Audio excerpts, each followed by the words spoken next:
Tansi, hello. Are you ready for chapter 3 of Fatty Legs? Here we go. I followed the beaked nun upstairs that creaked under my feet to a large room filled with beds. Across the room were 7 girls who'd been among the sullen children that I'd seen earlier. They were standing in a somber line in front of 4 foul-smelling wooden stalls against one wall.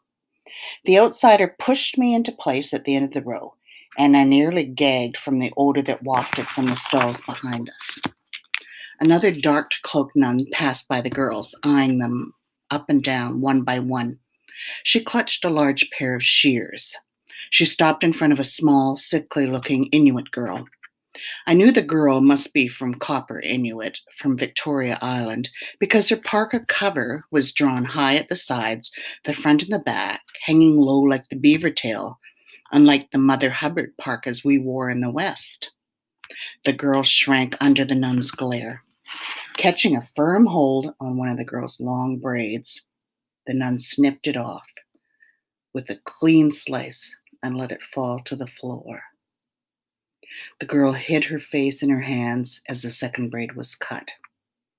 The nun did the same to 4 other girls, sparing only one older girl and one of the outsider's children, who was likely a trapper's daughter. The sound of the shears severing thick black hair drowned out the howls of the disgraced girls. At last, only I remained. I held my breath. I was large for my age. Surely she would pass me over. She did not. She stopped directly in front of me. I stepped back from her heavy cross, which nearly struck me in the face, but she reached out and yanked me back by one braid. "I can fix my own hair," I protested in my own language, but she held tight, and with the same motion a bird makes to pull a piece of flesh from a fish, she clamped the jaws of the shears down on my braid and severed it. I was horrified. I wasn't a baby. My other braid fell to the floor to meet the first, and I joined the others in their weeping. There we stood, sobbing in the humiliation of our discarded hair. A tall Gwich'in girl in a uniform came into the room. She gave a comforting look to one of the weeping girls, who I also knew to be Gwich'in by the wraparound moccasins she wore. My mother warned me about the Gwich'in. They were not like us in Nunavut, and they didn't get along with our people. The uniformed girl looked at me. A thin, malicious smile crinkled her lips. I wish they would cut her hair, too. She was joined by 3 other braided girls in uniforms. One of the nuns said something to them that I did not understand. They marched out the door and returned moments later with their arms full. I looked for Agnes among them as they scurried between us, passing out the impractical clothes that we were to wear. They had us exchange our warm, comfortable hammock and moccasins for outsider shoes, and issued each one of us a short-sleeved blouse, 2 pinafores, 1 navy blue, and 1 khaki. But the worst were the scratchy canvas bloomers. They expected us to wear underwear made of the same stuff that tents were made with. They knew nothing about living in the North, nor how to dress for it. The hooked-nosed nun shrieked something. I had no idea what she was saying. She held her bony finger out, pointing it directly at me. The floorboards of the dormitory groaned, and I held my breath, scared of what might come next. From a distance, a familiar voice whispered, "Change into the new clothes." I turned, and there was Agnes. She'd come in and joined the other uniformed girls. One of the nuns hurried over to her, a sharp rasp flying from her mouth. I felt bad that Agnes had gotten into trouble for speaking to me, but I was glad she was there. I gave her a hint of a smile and began to dress. I hated my new clothes. I was much larger than the other girls my age, and the clothes did not fit well. The shoes pinched my feet. The bottoms were hard and stiff. They didn't form to the shape of my foot like I was used to, and there was no padding inside of them. The faded black second-hand stockings were as transparent as walrus intestines and much too small. They did not reach to the elastic bottoms of my bloomers, so I had no way of holding them up. It was a good thing my mother had bought me my own stockings. I reached into my bag and pulled them out, but the nun snatched them from me with a scaly claw. I stood up straight, hands on my hips, and let out a little huff. "And who do you think you are?" she asked me in my own language. "I am Uleman Pukiak," I told her, puffing up my chest. We use our Christian names here, and you are to speak English." She narrowed her eyes. "You are Margaret," she said, switching languages. She could say what she wanted. I know what my grandfather had named me. It was Ulaman, the same as his Alaskan Yupik mother, and it meant the hard stone that is used to sharpen an ulu. But I could not tell her because I did not speak nearly enough English. Nor could I do anything about my clothing, though I knew my knees would play peekaboo with the cold when I walked, and my toes would freeze as they poked holes through the ends of my onion skin tights. Why wouldn't she let me wear my own stockings? The nun scuttled to the wall facing the stalls. With one long, bony hand, she picked up a cloth from the shelf that was lined with face basins and made a circular motion with it in front of her face. She pretended to scrub behind her ears and under her armpits. I did not need a lesson on how to wash my face. I already knew how to do that. What I needed was to learn how to read.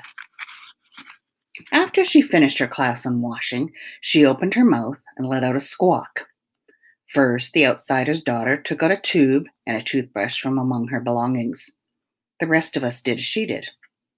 I placed some paste from the tube at the end of my toothpaste, and it stuck in my mouth. It was worse than a fly's breakfast. I couldn't help but gag and spit it out. The raven-like nun called out, "Catherine!"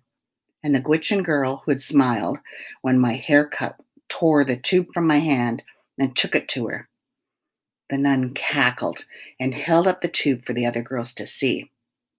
The older ones laughed loudly, especially the Gwich'in girl called Catherine. The Gwich'in always thought they were better than us. A tall, slender nun appeared in the doorway. She was pale and seemed to float across the bathroom floor. She turned to the raven, seeking an explanation for the commotion. I could hardly take my eyes off her.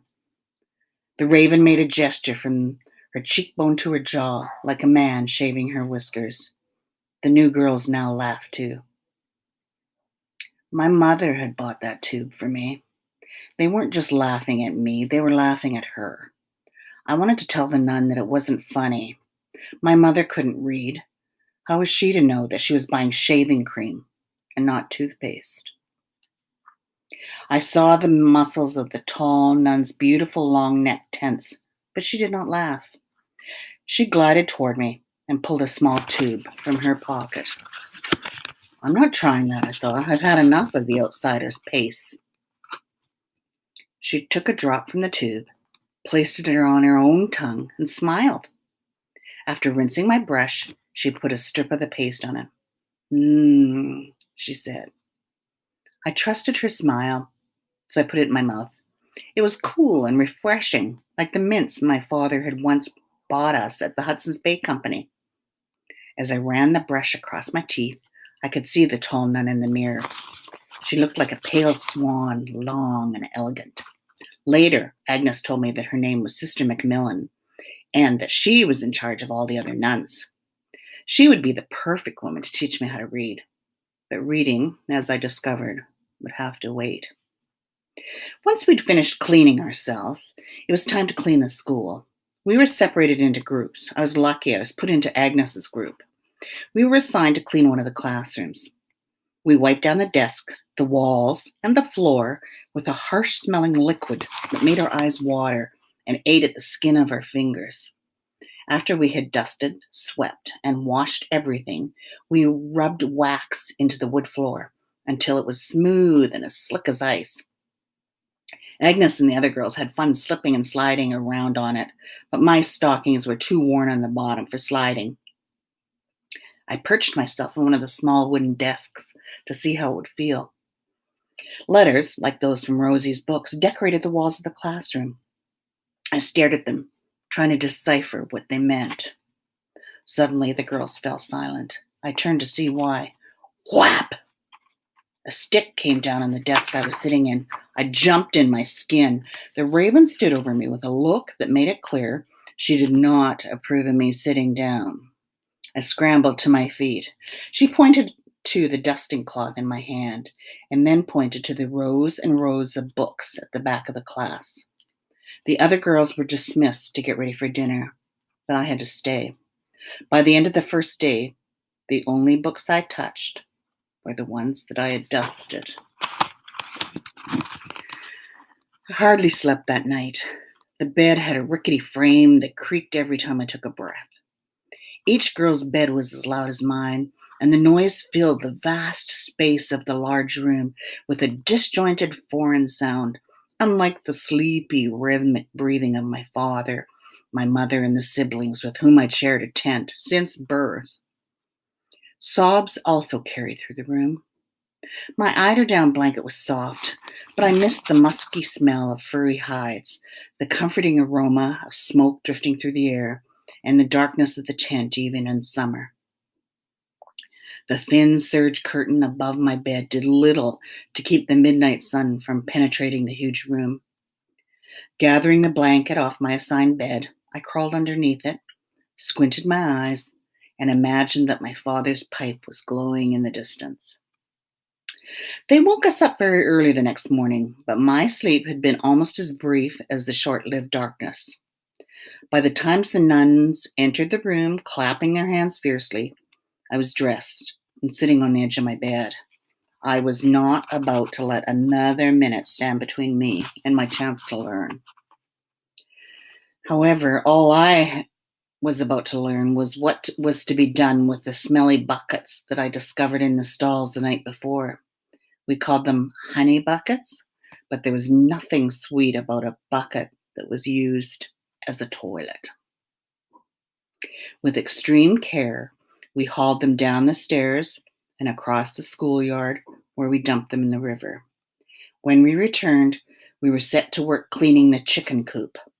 A long time passed before we were herded back upstairs and given a few minutes to attend to our hygiene. My stomach ached with hunger and my mind ached for knowledge. I couldn't wait to go see Sister McQuillan's class and to begin reading. After we were inspected for cleanliness, we were led into a single file into a strange room that separated the boys' and the girls' dormitory. It was filled with long benches instead of desks, and there were books placed among them. At last, I'd learned how to read. Standing at the head of the room was a priest who had taken my parents away the day before. I spotted Sister McQuillan in the front row, but she did not get up to teach us. Instead, the nuns came around and made us get down on our knees and hang our heads. It seemed an odd way to learn anything. Agnes saw my confusion and whispered to me in my language, "We are supposed to pray for our souls." I nodded my head and prayed to start class soon. My prayers were not answered. After kneeling, we were taken to eat a breakfast of soggy, bland, mushy oatmeal. Each bowl was sprinkled with a scant teaspoon of brown sugar, which hardly disguised the revolting, tasteless stuff. I wondered how Agnes, who was sitting next to me, could eat it with such enthusiasm. "You get used to it," she said, shrugging her shoulders. "Really? So do we learn to read after breakfast?" Agnes put down her spoon and turned to face me. Her face was sad and sympathetic. "Oh no, we won't begin classes until the ice freezes again in the fall." I stared at her, horror replacing hunger in my belly. My spirit sank like the stockings that slouched around my ankles. Why had I been so eager to come here? I thought of my sisters and cousins. They were all still in Aklavak, nearly within shouting distance. I wanted to yell at them, to wake up my father and tell him to come and get me. so I could spend the day dancing and watching the games. So what do we do? Until then, I asked her, fearing the answer. We do chores and we play. I had spent so many days anticipating the thaw, and now I would spend my days scrubbing, gathering wood, and mending uniforms, impatiently waiting for the freeze. And that's it for chapter 3. See you tomorrow.